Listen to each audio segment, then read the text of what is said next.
Bom, nós estamos aqui, gostaríamos de agradecer pela recepção, gostaríamos de conversar também um pouquinho sobre jornalismo cultural. Nós estamos aqui com o Marcos Santuário, jornalista, escritor, doutor em comunicação, curador do Festival de Gramado, editor assistente de cultura do Correio do Povo e crítico de cinema. Muito obrigada. Imagina, um prazer estar com você. Nós gostaríamos de saber um pouquinho da tua escolha pelo jornalismo, o que te fez. Eu sei que tu iniciou a graduação com Relações Públicas e depois optou por jornalismo. Isso.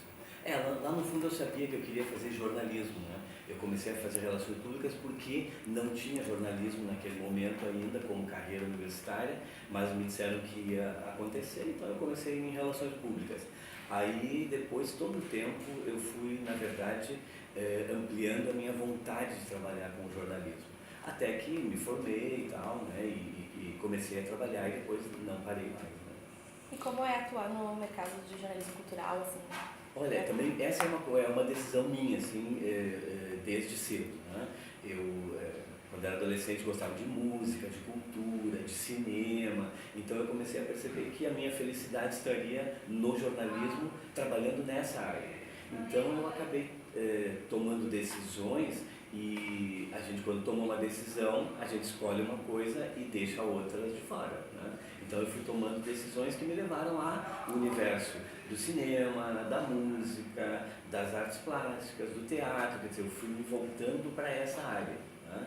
Teve um momento da minha vida que eu tranquei a universidade e fui fazer música e cultura por diferentes países para vivenciar algo que eu queria vivenciar. Então isso também me ampliou a minha vontade de trabalhar na área da cultura e somar isso com o jornalismo, porque eu sabia que aí eu iria ser feliz, que no fundo é isso que a gente quer, né? A gente quer trabalhar para sobreviver, mas também poder desenvolver uma atividade na qual tu sejas feliz trabalhando nela, que é a melhor maneira de viver. Né? Um longo período, né? Quanto tempo tu já está nessa área? Já faz quase 30 anos que eu trabalho diretamente com o jornalismo cultural. Claro, teve algum que outro momento que eu trabalhei em outras áreas, né? Mas assim, o meu foco sempre foi estar e voltar para o jornalismo cultural.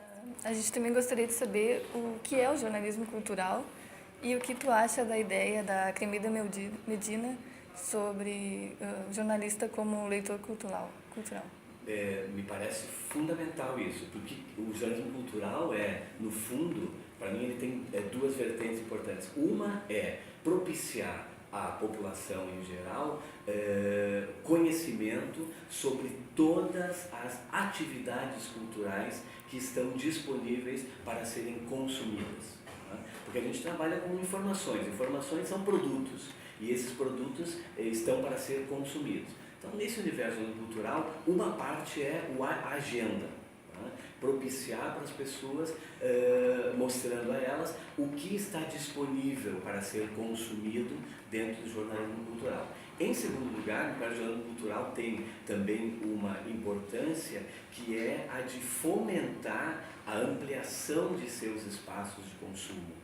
Quando eu falo de cinema, eu trato de, dentro das limitações que eu tenho de tempo e de espaço e tal, eu trato de colocar para o consumidor de informações, que não dá mais para falar hoje em leitor, em espectador ou em ouvinte, né? Ele é o consumidor em geral que pode consumir nessas várias plataformas. Né?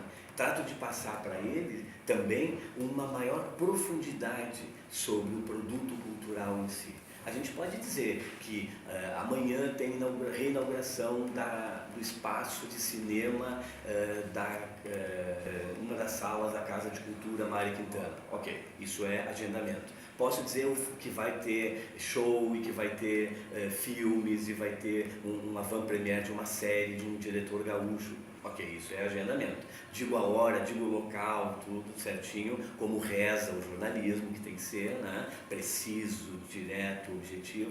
E, por outro lado, eu também apresento mais profundidade. O que significa uma sala de cinema que surge renovada, nesse ponto em que ela está no centro de Porto Alegre, qual é a programação que ela vai trazer para o espectador, que espaço significa isso dentro do universo cultural do cinema no Rio Grande do Sul. Então, essa é a parte mais ampla desse universo do jornalismo cultural. E tu acha que junto com isso, o jornalista tende a fazer também uma crítica?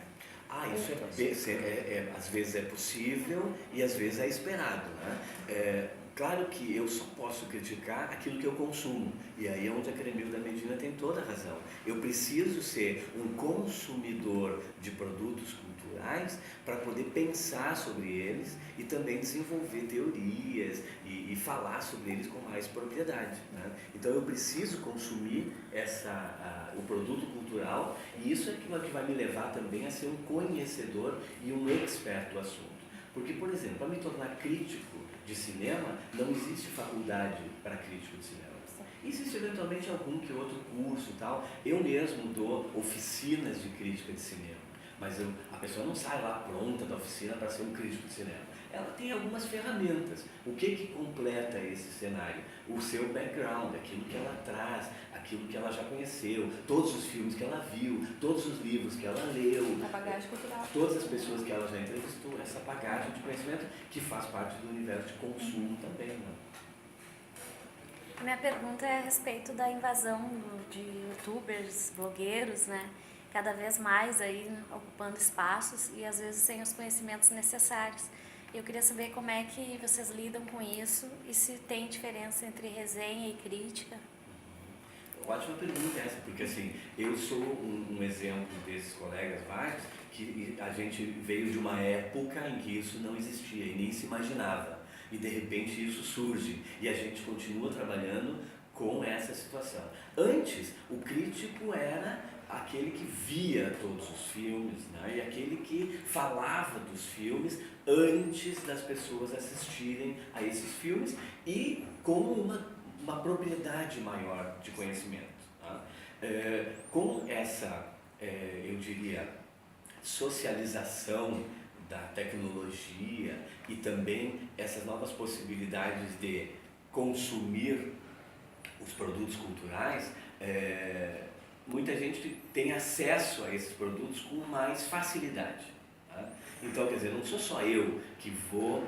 hoje de manhã, por exemplo, tem uma cabine que é uma cabine de imprensa de cinema, que as empresas distribuidoras marcam um dia, uma hora, convidam os críticos de cinema, a gente vai lá, normalmente é de manhã, quando vocês estão dormindo, trabalhando, fazendo outra coisa, a gente vai lá, assiste o filme que vai estrear na quinta-feira, agora.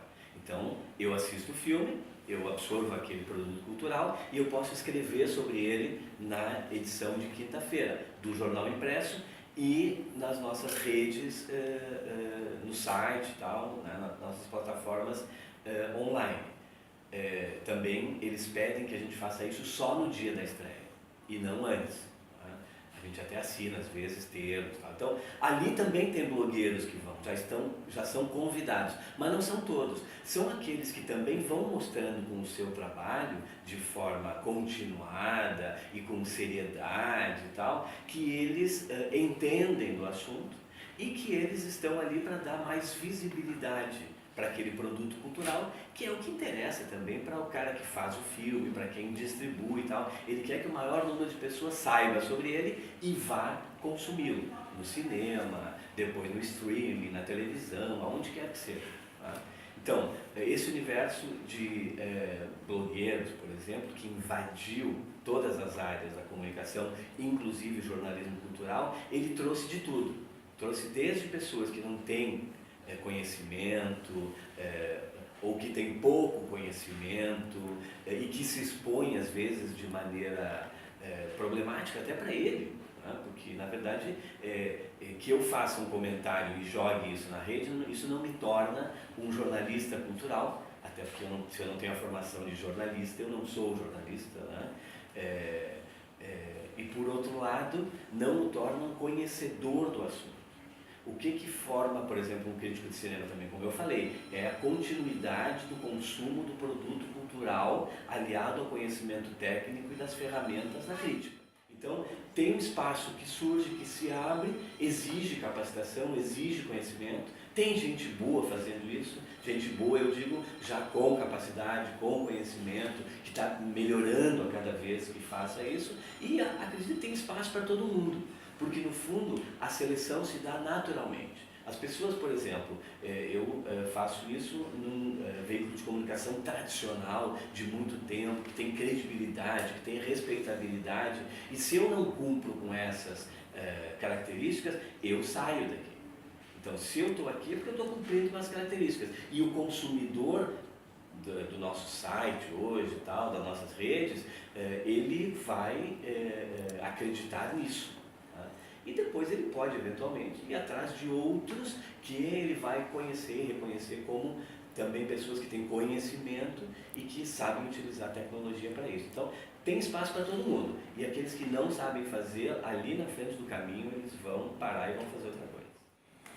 Eu queria saber assim, se tu acredita que tem uma padronização no jornalismo cultural, que a indústria brasileira segue o mesmo padrão na questão do mercado publicitário, a divulgação das críticas, se há algum tipo de padrão de censura, não sei. Eu diria assim, a gente segue, na verdade, um padrão mundial, né?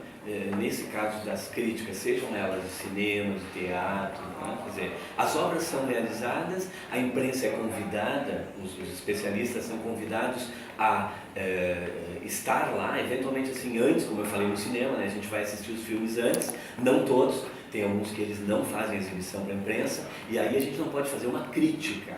Porque a gente só pode fazer crítica daquilo que a gente consumiu. Eu só posso fazer uma crítica de teatro, quem faz crítica de teatro, não é o meu caso, só pode fazer quando assiste a peça. Uma crítica de artes plásticas quando tu vê a obra, uma crítica de literatura quando tu lê o livro. Né? É o que se espera com honestidade intelectual, inclusive. Né? E no caso do cinema também, uma crítica só quando eu vejo o filme.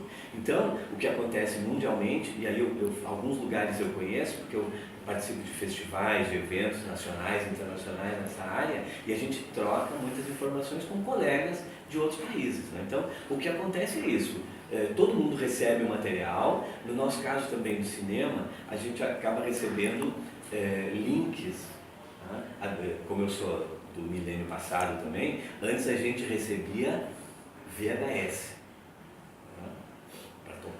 Botar em casa e assistir na televisão. Depois nós começamos a receber Blu-rays dos filmes.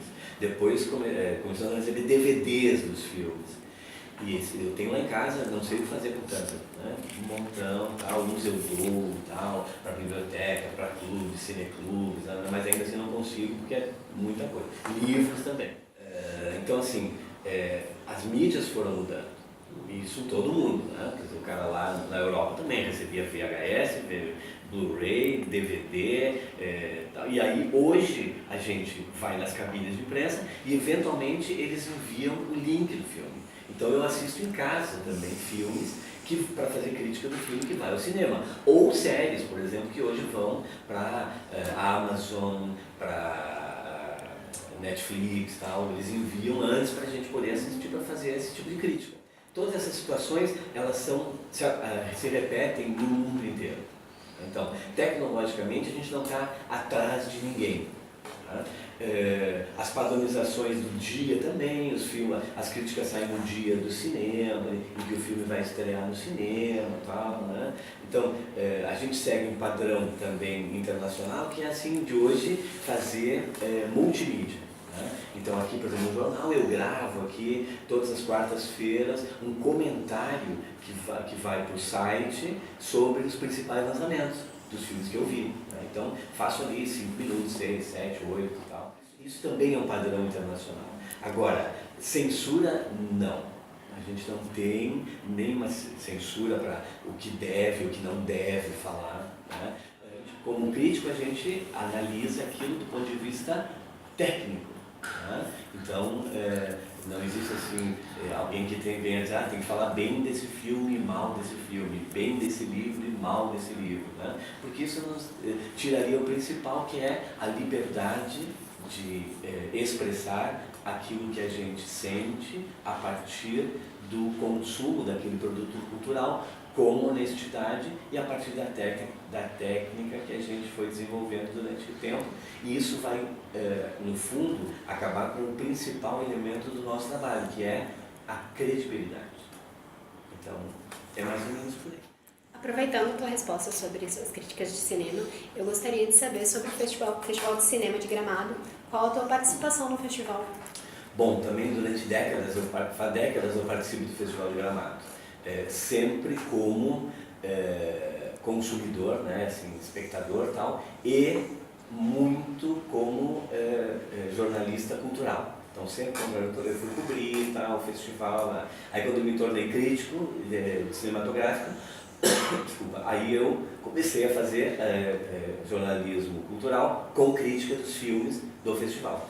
E em 2012 eu fui convidado junto com o José Wilker e com o Rubens Ewald para formar uma nova curadoria do festival, quer dizer, um novo grupo de programadores para escolher os filmes, longa-metragens que são exibidos no festival. Então, de 2012 até agora, entramos no 8º ano. O José Wilker, infelizmente, morreu lá no 3º ano, uma perda de amigo e de colaborador, assim, fantástica. E a gente convidou uma produtora e cineasta argentina, a Eva Pivovarsky, que assumiu a partir dali, e o ano passado, infelizmente, ela morreu também. Então, esse ano a gente está trabalhando, o Rubens Ewald e eu, inicialmente só nós dois, assim, esse ano, nessa programação. Então, o que eu estou fazendo nesses últimos 8 anos é trabalhar na organização do festival no ponto de vista dos filmes brasileiros e latinos, longa-metragens, a seleção de todos os inscritos lá. Se inscrevem 300 longa-metragens, o Rubens e eu assistimos aos filmes todos, discutimos quais deles vão fazer parte da programação. E também a gente sugere os homenageados que vão receber o troféu Oscarito, o troféu Abelim, o Kikito de Cristal e o troféu Cidade de Gramado. Nós sabemos também que existe um problema ético com relação em aceitar presentes e convites. Daí eu gostaria de saber, assim, nós gostaríamos de saber como é que tu lida com isso. Essa é uma coisa muito corriqueira assim, no universo do jornalismo, e no jornalismo cultural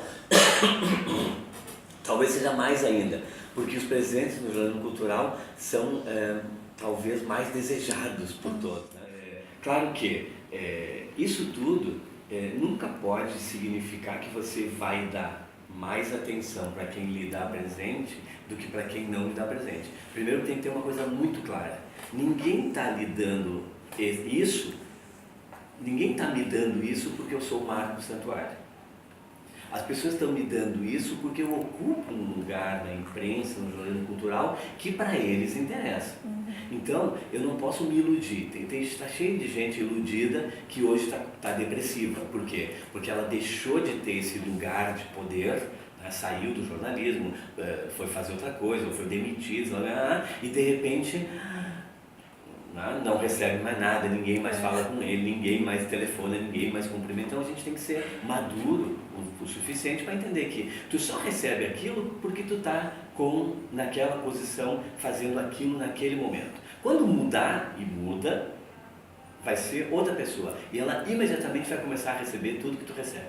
Então a primeira coisa é, não acredite que você é mais especial que qualquer pessoa. Não é. Segundo, não se deixe vender. Você não deve ser um profissional comprado. E no momento que isso vier condicionado, né? Eu te dou essa camiseta, mas tu faz isso para mim. Não, eu não aceito. A gente queria agradecer muito pela participação. Muito obrigada e muito sucesso. Eu que agradeço. Parabéns a vocês, bons trabalhos e boa faculdade para vocês. Tá bem? Obrigada. Tchau.